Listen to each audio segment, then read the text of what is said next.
Hello everyone, welcome to the Ozark Outpost in Dixon, Missouri. Now this time it really is July 1940. Made a little calendar mistake, as you know, but I got it all fixed up. Real quick before we get going on this turn, I want to say thank you to RC.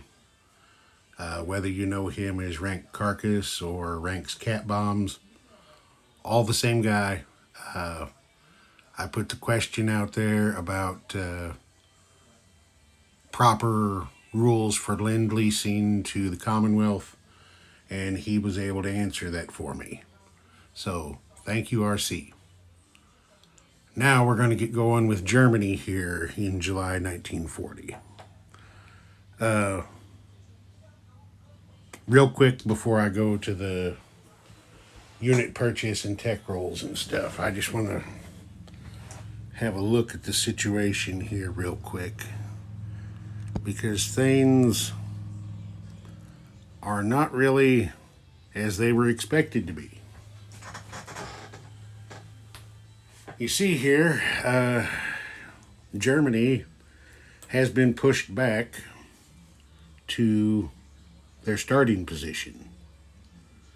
Of course, their initial attempt to capture Paris failed. The French counterattacked, shoved them and the Italians out, and have beefed up a little bit.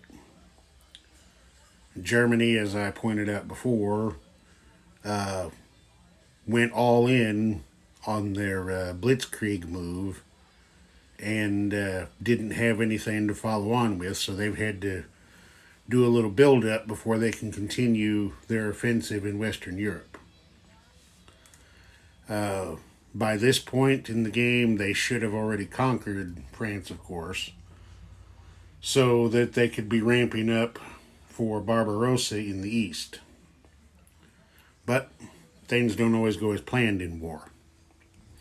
So they're going to have to try and make something happen here. Now, we'll get over here. Germany started this turn with 36 Reichsmarks in their bank. They have bought 3 medium panzers for 18, 3 mech infantries for 12, makes 30, and 3 militias for the last 6. They have 4 tech chips over here because of the damaged factory in Western Germany they can't roll with. So they have their other 3 majors and their free roll. So they're going to come up here. They have 4 technologies at stage 3 that they're going to try to finish. Advanced mechanized, jet fighters, long-range aircraft, and improved factories. So, let's get over here and get this done.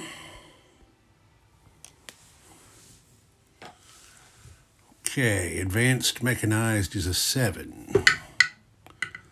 And they have a 10. Here come the SS Panzer Grenadiers. Jet fighters is an 8.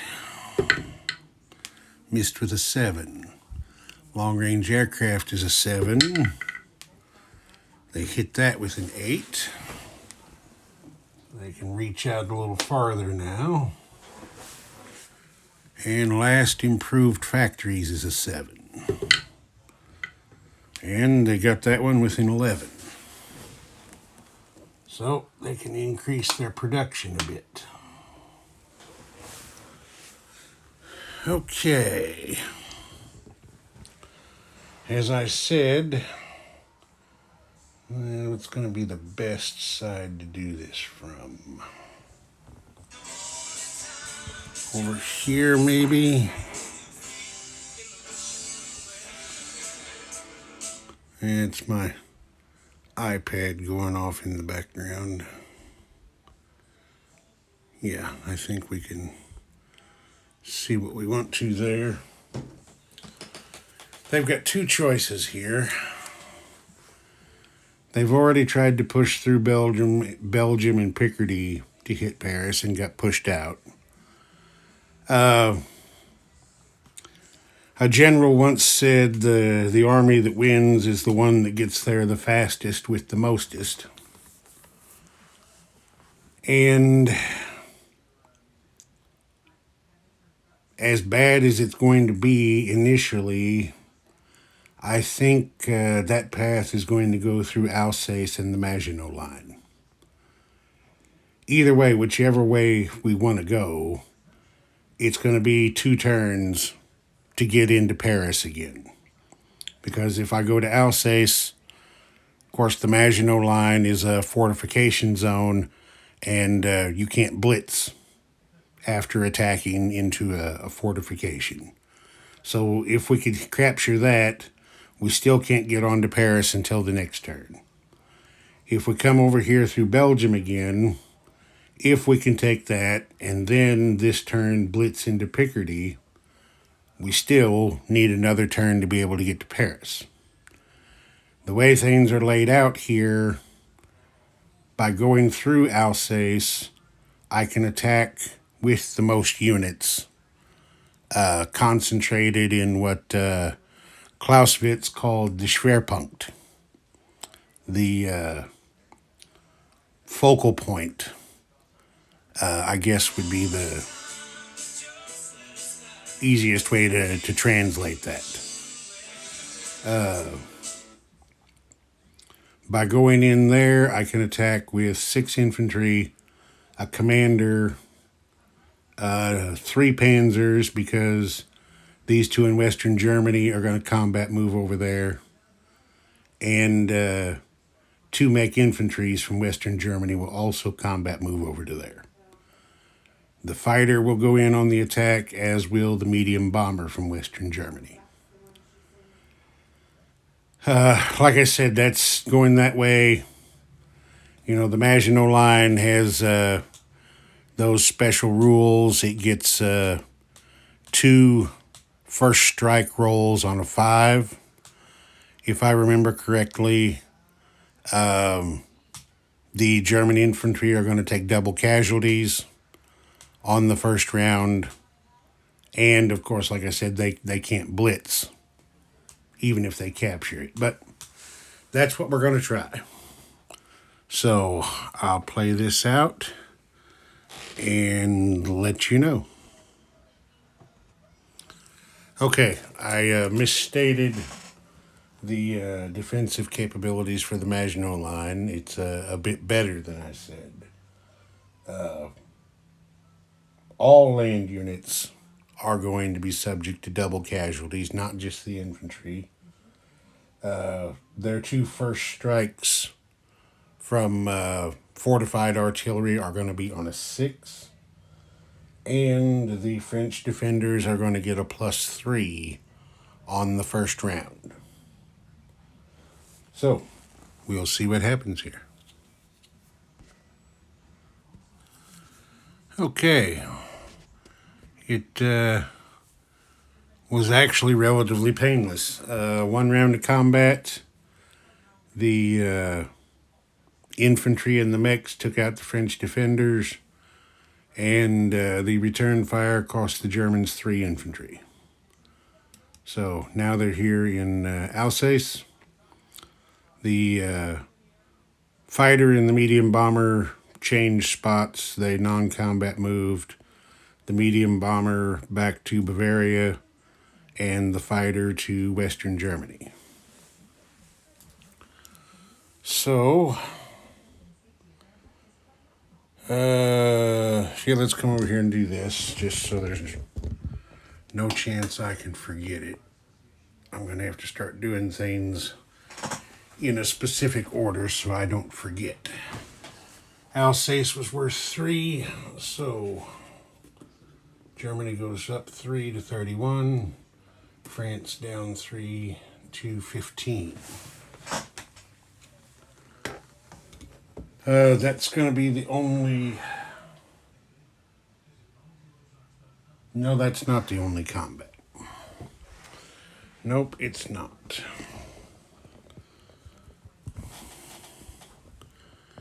Admiral Rader had a little bit of an oversight. His staff should have planned just a little bit better. Because the U-boats, rather than staying back to help the Baltic Fleet, which turns out didn't make a difference anyway, should have gotten out into the Atlantic before the start of hostilities. But they didn't, so now they're playing catch-up as well. We got 2 U-boats up here in the Denmark Strait. They're going to come down here.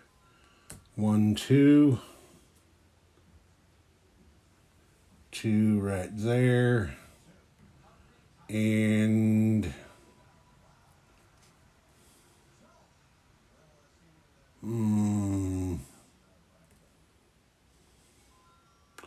they're both going to go in the same zone. They're going to wolf pack here in the mid-Atlantic.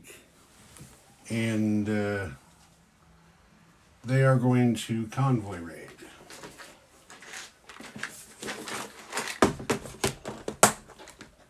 I didn't get my markers out here before I started, so let's... Yep, they're going to convoy the London-Halifax line here.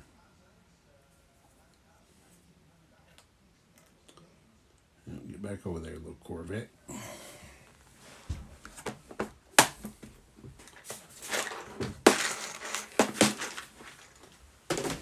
Now, I'm going to get my cheat sheet here and have a look at it. That's one of the things I included in it was convoy rating, so I would have quick and easy access to these rules. Here we go. Let's see.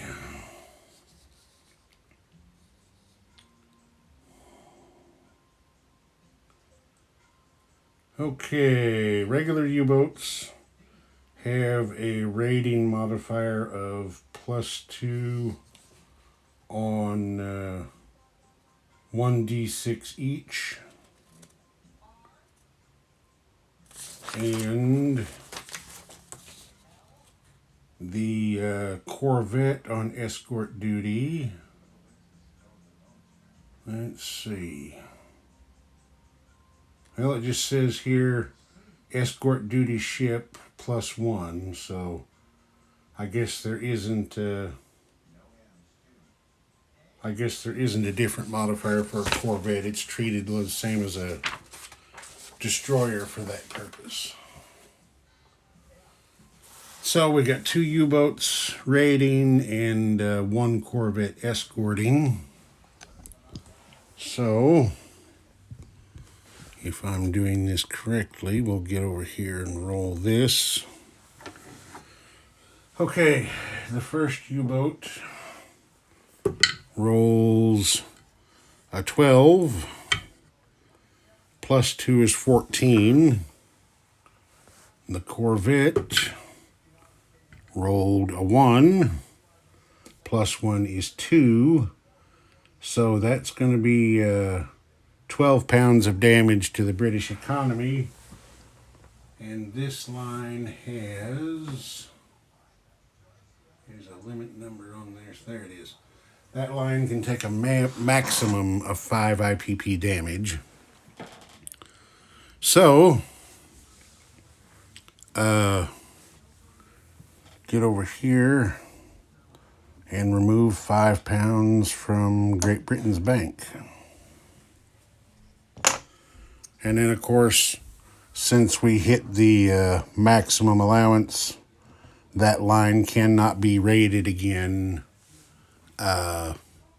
during this calendar turn. Nobody else would be in position to do it, but just stating it because it is in the rules. So that line is done with for now. I'm going to pause real quick and get a marker out there just so I don't forget, and so I get in the habit of doing it. Be right back. What am I doing?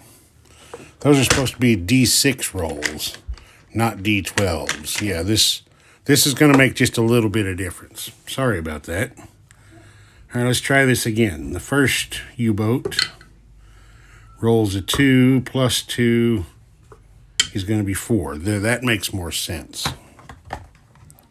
Okay, and then the escort rolls a 5 plus 2, so there's no damage there. The second U-boat rolls a 4, plus 2 would be 6. 6 plus 1 is 7, so the wolf pack missed. Give the Brits back their £5 before Churchill says bad things about me for trying to cheat him. Okay. So now, since that was a complete miss, if anyone else was able to do so, they would be able to raid that line this calendar turn if they wanted. Okay, non-combat moves. Germany is going to have 2, and they're also going to involve U-boats. This coastal sub up here above the Shetland Islands goes 1. I'm going to put him out here in the Denmark Strait as well. This U-boat from the Baltic can go 3 because, let's see now, U-boats have base movement at 2, don't they?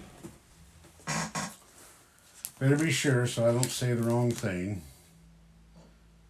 No.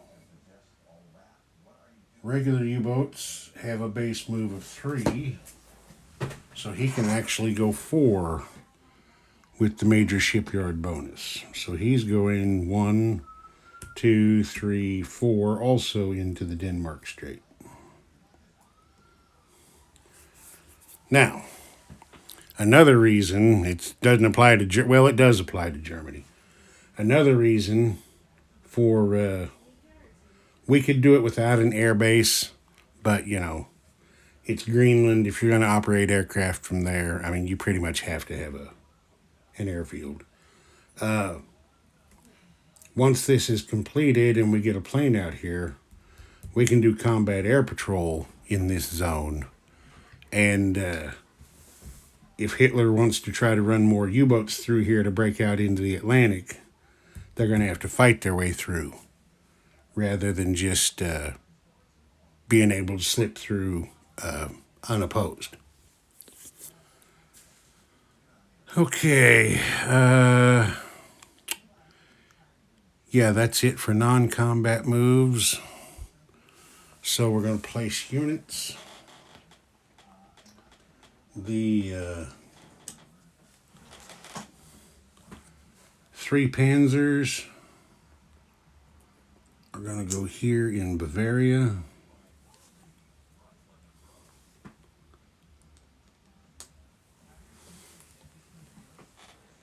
The 3 mechs.